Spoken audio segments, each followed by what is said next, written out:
হয় নমস্কাৰ। আৰ্যভট্ট বিজ্ঞান কেন্দ্ৰ বেজেৰা ব্লকৰ আণ্ডাৰত আমি এটা প্ৰকল্প প্ৰতিযোগিতা এটা পতা হৈছে। এইটো কৰৰা শিক্ষা খণ্ডৰ অন্তৰ্গত হয় আৰু এইটো ৰাষ্ট্ৰীয় আৱিষ্কাৰ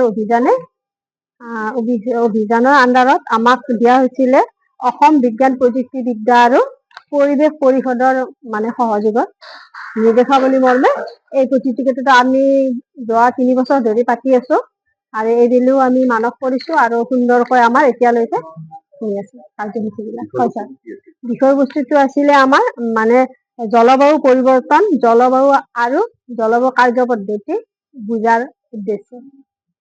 মেইন উদ্দেশ্য আছিলে আমাৰ চৰকাৰী বিদ্যালয়ৰ সমূহ ছাত্ৰ ছাত্ৰীয়ে এই প্ৰকল্পটোত যাতে কৰৰা শিক্ষা খণ্ডৰ আণ্ডাৰত থকা ভাগ লয় বা তেওঁলোকে জিলা পৰ্যায়লৈ যাব পাৰে, এইটোৱে আমাৰ মেইন উদ্দেশ্য আছিল আৰু সেই উদ্দেশ্য এতিয়ালৈকে আমি সফলমণ্ডিত কৰি আছো। আজি বেজেৰা উচ্চতৰ মাধ্যমিক বিদ্যালয় আৰ্যভট্ট বিজ্ঞান কেন্দ্ৰ বেজেৰা ব্লক লেভেলত আমাৰ এই বিদ্যালয়ত আমি প্ৰতি বছৰে এটি কম্পিটিশ্যন পাতি আহিছো আৰু প্ৰত্যেক বছৰে যেতিয়া এই অনুষ্ঠানটো অনুষ্ঠিত হয় মই প্ৰত্যেক বছৰে অতিথি হিচাপে মই এই অনুষ্ঠানটোত উপস্থিত থাকো আৰু এই অনুষ্ঠানটোত শিশু বিজ্ঞানীসকলে যিসমূহ প্ৰকল্প সেই প্ৰকল্পসমূহ উপস্থাপন কৰি সমাজলৈ এটা ভাল বাৰ্তা কঢ়িয়াই বুলি মই জ্ঞাত।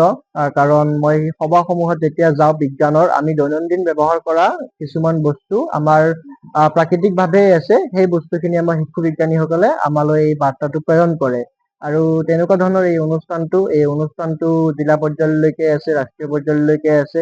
মই ভাবো সকলোৱে অংশগ্ৰহণ কৰি গোটেইকেইটা পৰ্যায় তেওঁলোকে প্ৰাপ্ত কৰিব আৰু আজি এই বিদ্যালয়ত অনুষ্ঠিত হোৱা আৰ্যভট্ট বিজ্ঞান কেন্দ্ৰৰ শিশু সমাৰোহৰ এই অনুষ্ঠানটোত প্ৰায় আমাৰ কৰৰা শিক্ষা খণ্ডৰ অন্তৰ্গত 15খন বিদ্যালয় অংশগ্ৰহণ কৰিছে আৰু এই অনুষ্ঠানটো প্ৰতি বছৰে আমি পালন কৰি আহিছো আৰু আগন্তুক দিনলৈকে এই অনুষ্ঠানটো হ'ব।